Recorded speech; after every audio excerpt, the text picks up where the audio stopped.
O Porto está interessado num jogador do Salzburgo. As declarações polémicas de Vilas Boas começam hoje a ter repercussão na imprensa e mesmo em dia de folga há novidades no plantel do Porto com recuperação de lesionados. Mas vamos por partes, começando então pela repercussão dessas palavras do Vilas Boas que dávamos conta ontem. Vilas Boas mudou realmente de postura, de estratégia de comunicação depois da segunda paragem de seleções. Ele disparou para todos os lados. Depois do jogo com o Benfica, acho que foi a gota d'água. O Porto vinha sendo prejudicado, mas realmente tinha ganho os jogos todos, meio que passava por cima disso, como nós dizíamos aqui muitas vezes. As arbitragens eram tendenciosas, mas o Porto com a sua intensidade e também, como depois fomos percebendo mais à frente, por estar a surpreender os adversários com tanto poder ofensivo e uma forma nova de jogar, o Porto estava a passar por cima disso tudo, mas depois no jogo com o Benfica ficou demasiado evidente e tanto a agressão ao Varela por parte do Pavlidis como o penalti sobre o Denis Gul foram a gota d'água que fizeram com que Vilas Boas mudasse a estratégia e ele mantém essa estratégia de atacar mais, de picar mais os adversários. Ele volta a picar os rivais, volta a falar sobre as questões estruturais que os rivais não querem, segundo ele, resolver, questões do futebol português num patamar mais alto. No entanto, ele fala em alianças entre o Sporting e Benfica só para prejudicar o Porto. E essas palavras dele, principalmente a do penalti do Denis Gul, já estão a dar que falar na imprensa de Lisboa. E ele comparou, e na minha opinião bem, o penalti do Porto contra o Moreirense com o penalti que o árbitro não assinala no jogo do Porto-Benfica. Como eu tinha dito ontem, ele disse que as camisolas eram diferentes, uma era rosa, a outra era azul e branca, mas eram camisolas do Porto na mesma. As camisolas que mudaram foram as do adversário, dando a entender que o árbitro não marca o penalti porque é contra o Benfica. E sem dúvida, o facto de ser um clássico fez com que o árbitro não tomasse essa decisão tão facilmente, provavelmente. Agora a questão é, era penalti nas duas questões. Nós estamos aqui a falar sobre beneficiar o Porto, estamos aqui a falar sobre ser justo. Agora a questão é que esse penalti do Denis Gul seria praticamente no último minuto, ali nos instantes finais do jogo. O Benfica teria pouca possibilidade de recuperar, ainda por cima o Benfica estava a ter muitas dificuldades em atacar porque estava praticamente só a defender o empate. E o Vilas Boas volta então a tocar nesses assuntos, volta também a falar das finanças do Porto. Ontem as finanças do Porto foram aprovadas. Esta parte das finanças eu não entendo tanto, mas foram as contas aprovadas. Parece que o Porto está com um saldo positivo de cerca de 39 milhões de euros. E o Vilas Boas diz mesmo que o clube retomou o controle sobre as suas finanças e o CFO do Porto acaba por dizer que, apesar da época desportiva ter sido má em comparação com a época financeira, que isso vai mudar porque agora o Porto tem mais argumentos para contratar jogadores, é por isso também que surge essa notícia e eu dou-lhe alguma relevância sobre o jogador que o Porto quer contratar, mas já lá vamos. Agora falando do penalti, o Denis Gul, como eu tinha dito ontem, também falou na mesma revista Dragões, mas numa entrevista bastante longa que o Denis Gul deu sobre a sua fase no Porto. O Denis Gul que está a viver uma segunda vida no Porto, também falou desse penalti. Ele diz que não devia ser necessário voltar a falar sobre isso, porque é penalti claro. Eu também acho que sim. O Denis Gul sofre aquele penalti porque ele esta época está a ser um avançado muito lutador. Aquilo que eu tenho dito, o Denis Gul está a aproveitar muito bem a ausência do De Jong. De Jong que, boas notícias, já está a recuperar e portanto vai começar a treinar integrado. Está muito próximo do regresso o De Jong. São ótimas notícias para este Porto que tem tido dificuldade em arranjar mais soluções ofensivas. O Porto vai ficar com 3 excelentes pontas de lança. Talvez se o De Jong não se tivesse lesionado, hoje estaríamos a falar apenas em 2. Talvez o Denis Gul estivesse novamente na lista dos excedentários, só que o facto de De Jong se ter lesionado abriu aqui uma porta ao Denis Gul, que está transformado. É verdade que o Farioli recusou vendê-lo, ele era mesmo um dos excedentários, mas o Farioli quis ficar com ele. O Farioli joga também muito aqui, o Farioli faz isso muito com os jogadores, ele aproveita muito isso. Com o facto do Denis Gul poder jogar no Mundial de Seleções, a Turquia está bem encaminhada para se qualificar. O Denis Gul não era internacional na época passada, ele estreou-se apenas em março, mas agora tem sido convocado. É verdade que não tem jogado a titular, entrou num ou outro jogo muito no fim, no entanto ainda é um jovem e não tem essas provas dadas para o selecionador da Turquia, mas tudo pode mudar agora, porque ele marca o gol decisivo com o Moreirense, é o primeiro gol decisivo que o Denis Gul marca e mostra que está um avançado renovado e o Porto vai ficar então com 3 avançados diferentes, 3 pontas de lança que dão soluções diferentes. Neste momento eu diria que é o De Jong o mais importante, pela questão de conseguir jogar melhor de costas para a baliza, porque o De Jong é aquele ponta de lança que consegue vir atrás, ligar o jogo. Lembro-me perfeitamente quando jogava o De Jong, tanto o Borja Sainz como o PP apareciam mais na área para marcar golo. Até aquele grande golo do Willian Gomes é com o De Jong em campo. De Jong que acaba por marcar golo nesse jogo com o Sporting. Neste momento é o ponta de lança que tem menos golos. O Samu é o melhor marcador do Porto com 9 golos. O Denis Gul tem 2 e o De Jong tem 1. Só que o Denis Gul foi decisivo contra o Moreirense pela primeira vez. Já igualou a marca da época passada, como eu tinha dito, já tem 2 golos, assim como tinha na época passada. Só que na época passada precisou de 24 jogos para chegar a essa marca e agora foram muitos menos. E praticamente nunca a titular, só com o Celuricense, se bem que na época passada também não tinha sido. embora o Denis Gul eclipsou-se ali na época passada, também muito por culpa da situação da equipa. No entanto, eu acho que o Porto vai ficar com um avançado que é muito forte fisicamente, rápido, para jogar na profundidade e fazer aquela pressão alta que o Porto tanto gosta, mas que agora está com dificuldades em fazer, que será o Samu. Depois fica com um avançado mais de ligação, um avançado mais de construir jogo, que ajuda muito os colegas e que também consegue aparecer na área para marcar golo. Os três têm capacidade de marcar golo, mas talvez o De Jong seja o que se posiciona melhor, porque foge melhor aos centrais, e portanto o De Jong seria a segunda opção. E depois uma terceira opção, que é o Denis Gul, que é um avançado mais lutador. Não é por acaso que o Denis Gul sofre aquele penalti, ele já tinha sofrido penalti também sobre o Estrela Vermelha, é porque ele é um jogador que se encosta muito aos centrais e que lhes dá muita luta. Ele mesmo diz na entrevista que deu ontem, de que ele gosta de dar luta aos adversários até ao fim, que não olha às cores da camisola, que quer sempre lutar até ao fim, e que diz que quer jogar mais esta época e marcar mais golos, e de preferência marcar em todos os jogos. Isso também é um objetivo do Samu. Como sabemos, o Samu fica muito mais satisfeito, joga muito melhor quando marca um golo, como temos visto. Ainda neste jogo com o Moreirense ele é substituído de forma surpreendente e não se insurge contra a substituição. Eu não tenho dúvidas que foi porque marcou o golo. Foi de penalti, mas foi o golo do Samu. Ele precisa de marcar sempre um golo. E o Denis Gul marca-se então aqui como a surpresa e é o lado bom desta notícia má da lesão do De Jong, é que o Porto ganhou mais um avançado e agora quando o De Jong voltar o Porto tem 3 opções. E em jogos até como este com o Moreirense, colocar o De Jong ao lado do Denis Gul quando o Samu já se está a entregar muito à marcação ou que já está um pouco afetado, como dizíamos que ele estava muito nervoso já no jogo do Moreirense porque queria marcar o 2-1 e não estava a fazer as coisas bem. Quando são precisas novas soluções, o Porto ganha uma nova solução. Agora com a recuperação do De Jong, que deve voltar dentro de 2-3 semanas, não sei muito bem, ainda não há data de previsão, mas vai começar a treinar integrado para recuperar. Olhando à lista dos melhores marcadores do Porto, quem surge logo a seguir ao Samu é o William Gomes. Atenção a este pormenor, eu acho que não é um pormenor, é um por maior. O William Gomes já anda a pedir a titularidade há muito tempo. Eu digo aqui que o facto do William Gomes ser titular não quer dizer que o PP perca o seu estatuto na equipa. Eu entendo que o PP neste momento deve ser o jogador com maior estatuto, até pela época que teve na época passada, pelo seu perfil psicológico. É importante manter o estatuto dele e o Farioli está ciente disso, por isso que lhe tem dado sempre a titularidade.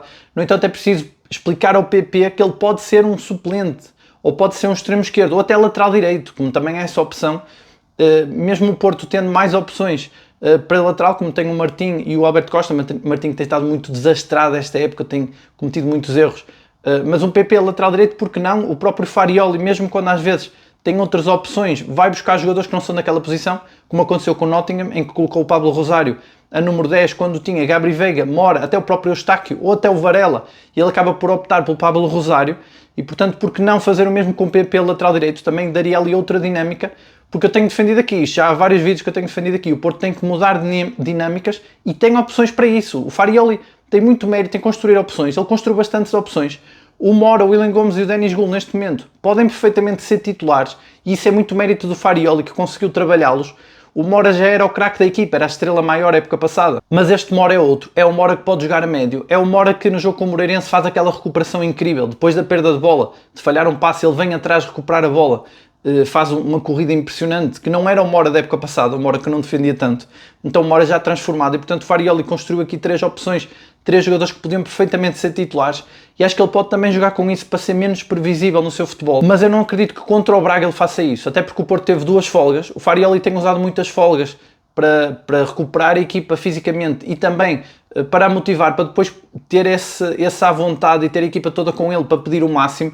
O Denis Gul falava disso na entrevista, ele diz que os treinos eram mesmo muito puxados na pré-época, diz que foi a pré-época mais agressiva que ele já teve, que eles corriam muito, e talvez o Farioli, não sei se abrandou ou se está a dar muitas folgas também por medo das lesões. A verdade é que o Porto conseguiu pôr um travão nas lesões, não tem havido tantos jogadores lesionados, as lesões que tem havido são mais simples, o Frolt vem com um toque da seleção, o próprio Eustáquio também, o Zaidu também veio lesionado, mas da seleção, mas no clube está a haver menos lesões e não sei se não tem a ver com estas folgas. O Farioli parece estar a baixar um pouco o ritmo, o próprio jogo da equipa também não está a ser tão agressivo, está a ter mais dificuldades também em atacar, isso ajuda também a haver menos lesões.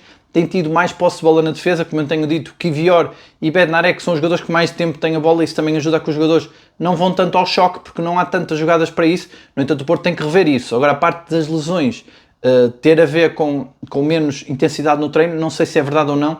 O Porto tem de vez em quando falado sobre vários jogadores têm falado sobre a intensidade dos treinos e o Porto tem libertado algumas imagens dos treinos que parece que a intensidade continua a mesma. O número de folgas é que são muitas. E eu olhando para as folgas que o Porto está a ter, tendo o Porto tanta necessidade de mudar vários processos ofensivos para surpreender o adversário. Não creio que seja desta vez que o Farioli vai fazer isso com o Braga. Eu acho que ele vai manter o mesmo 11, a mesma forma de jogar, um pouco na esperança de que o Braga seja uma equipa que ataca mais. Deve jogar mais aberto, é verdade. E o Porto, quando tiver espaço, um pouco mais espaço, uma equipa que não defenda apenas, como fez o Moreirense e o Benfica e até o próprio Nottingham, eu acho que o Porto pode na mesma ser perigoso, é verdade, com os mesmos processos, porque o Porto, ao manter exatamente os mesmos jogadores, eles já jogam de olhos fechados entre eles. E também foram melhorando no treino os processos. Mas o Farioli que confia muito, e eu diria que essas duas folgas provam que o Porto vai jogar da mesma forma que o Braga. Agora também acredito que se o Porto sentir muitas dificuldades, mais uma vez as mesmas dificuldades que sentiu com o Nottingham e com o Moreirense, acho que desta vez o Farioli vai mudar bastantes pontos ali nos jogos seguintes, principalmente já com o Utrecht, em que o Porto precisa de ganhar porque é para a Liga Europa e precisa de ganhar pontos, já que os perdeu a Inglaterra, e tentar o apuramento o mais rápido possível. E então a partir daí já tentar outras soluções, como um Frolt a jogar noutra posição, embora não acho que ele vá já por aí. Talvez trocar o Gabri Veiga pelo Mora, ou o PP pelo Willian Gomes. Normalmente ele faz apenas uma alteração, ou até a própria troca de extremos apenas. Colocar o Willian Gomes no lugar de Borja Sainz. Talvez seja isso a primeira alteração que ele vai tentar fazer, para ser menos previsível no ataque, para mudar um pouco as dinâmicas. Mas eu acho que não vai ser contra o Braga, até porque estas duas folgas mostram isso.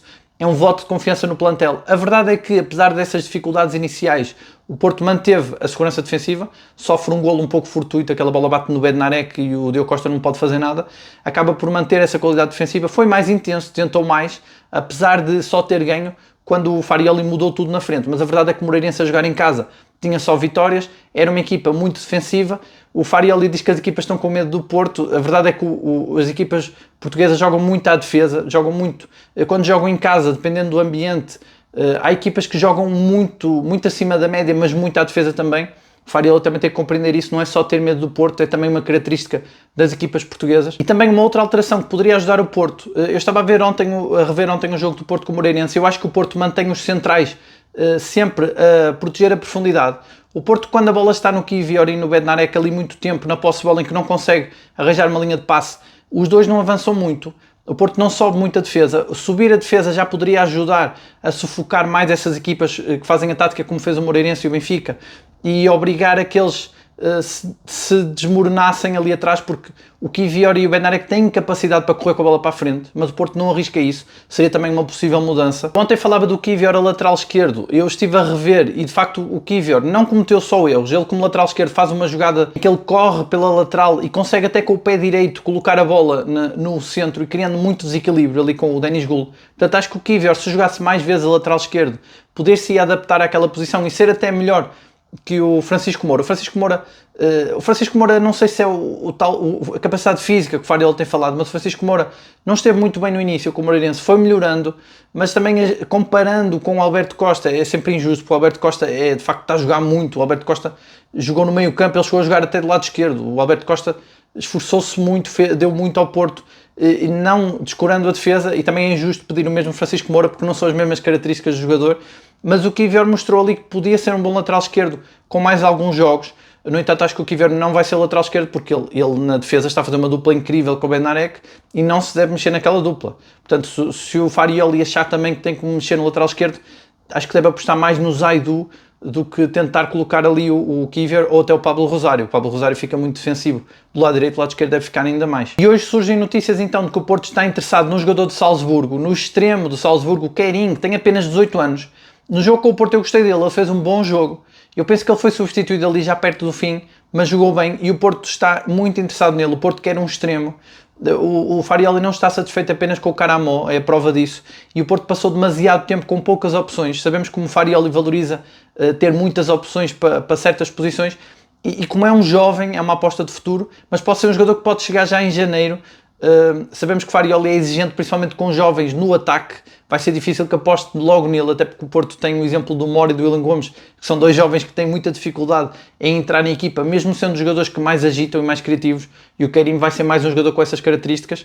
Mas o Porto interessado neste jogador e vai tentar também antecipar-se a interessados. Penso que é na Liga Inglesa que há muitos interessados, Chelsea, Manchester United, que vão querer contratá-lo no fim da época, e o Porto vai tentar antecipar-se. Portanto, aqui Vamos ter mais novidades nos próximos vídeos, parece que o Porto está mesmo interessado nele e é um jogador que o Porto veio jogar em loco e é um clube com o qual o Porto tem comunicação porque jogou na Liga Europa, tem relações institucionais e pode tentar avançar rápido para ele, até porque o Farioli já identificou, como tínhamos dito no vídeo de ontem, já identificou que quer um extremo, um médio e um central.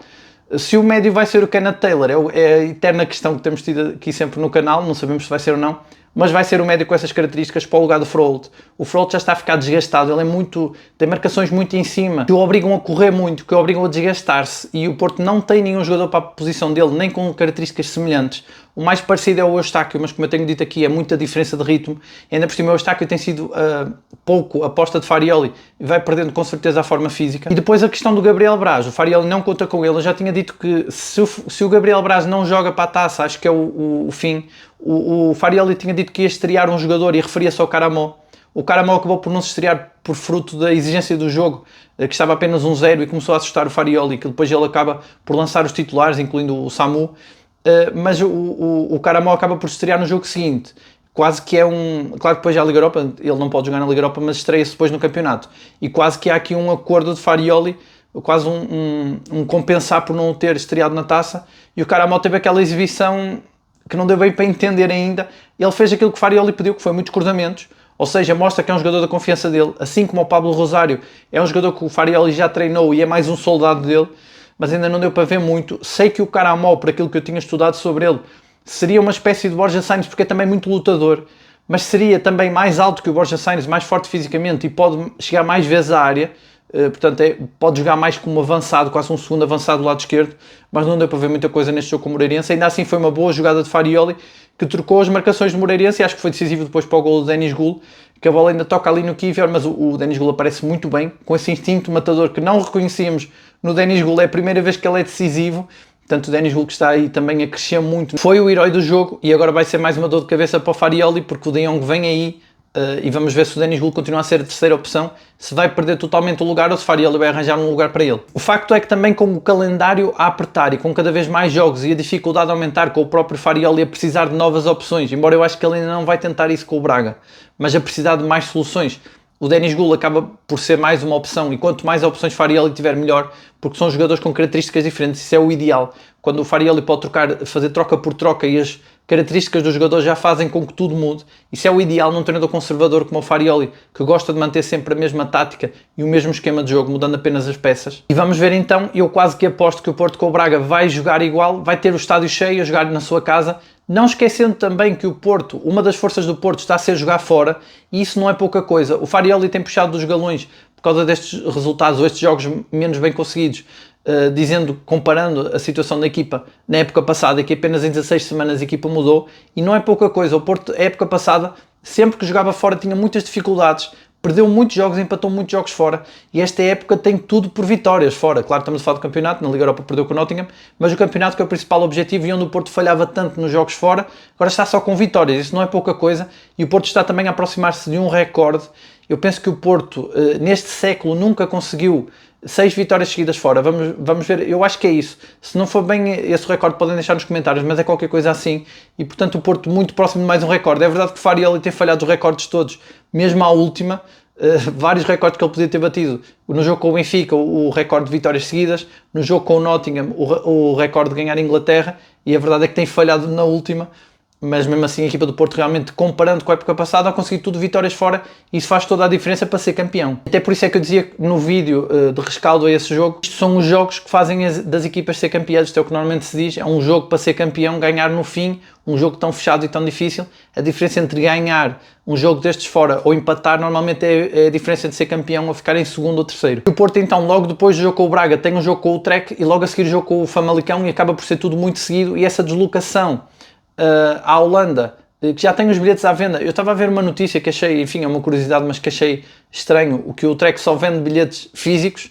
O Porto parece que está a tentar mudar isso, espero que consiga, porque é estranho os adeptos do Porto terem que ir à Holanda buscar bilhetes, sendo que estão aqui em Portugal, a maior parte. Não sei se é o Trek também a tentar dificultar qualquer coisa, uma vez que o Porto está a conseguir levar muitos adeptos para os jogos fora, o entusiasmo continua entre os adeptos, e deu para ver isso no final do jogo com o Moreirense, esses festejos prolongados com a equipa, a própria equipa também a puxar pelos adeptos, e há realmente muito entusiasmo. Hoje saiu também a data do jogo do Porto para a Taça com o Sintrense, que vai ser 22 de novembro, Eu acho que esse jogo com o Sintrense é preciso ter cuidado. É verdade que é uma equipa de um escalão inferior, assim como o Soluricense, mas é preciso ver que o Soluricense aguentou bem ali 1-0 durante bastante tempo, chegando a assustar o Porto, até o Porto fazer as alterações, e o Sintrense eliminou o Rio Ave, portanto é preciso ter também atenção para não facilitar muito. Não sei se Farioli vai com os titulares ou não.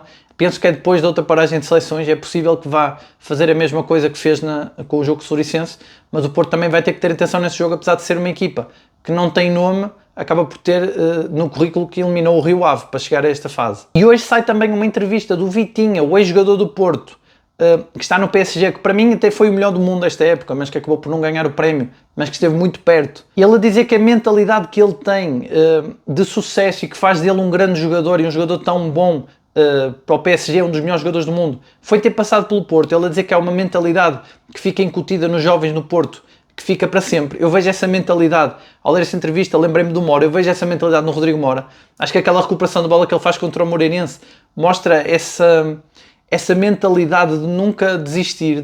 E ele mesmo dizia que no Wolverhampton passou por momentos menos bons e que sentiu-se sempre em forma graças a essa mentalidade. Eu acho que o Mora passa pelo mesmo, porque o Mora não está a ser titular, está a ser difícil. O jogador com o talento dele às vezes não entra em campo ou entra muito no fim, mas ele continua sempre focado e não parece mostrar estar muito chateado com isso. Acho que tem a ver com isso que diz o Vitinho, essa mentalidade que o Porto incute nos jovens formados no Porto, claro. Sempre que vejo estas entrevistas de ex-jogadores do Porto, começo a pensar como é que eles se encaixariam nesta equipa atual, e o Vitinha seria um grande concorrente para o Gabri Veiga ou até para o Froholt, porque o Vitinha tem essa capacidade de tanto jogar a 10 como a 8, com a capacidade de passe que ele tem. Eu acho que ele não ia desiludir o Farioli, porque ele também corre muito, ia ser um jogador que ia preencher o meio campo, e acho que o meio campo do Porto com o Vitinha estaria muito forte, talvez mais forte ainda do que está agora. E é isso, muito obrigado a todos por assistirem, não se esqueçam de deixar o like, subscrevam o canal se ainda não subscreveram, um abraço a todos e até amanhã.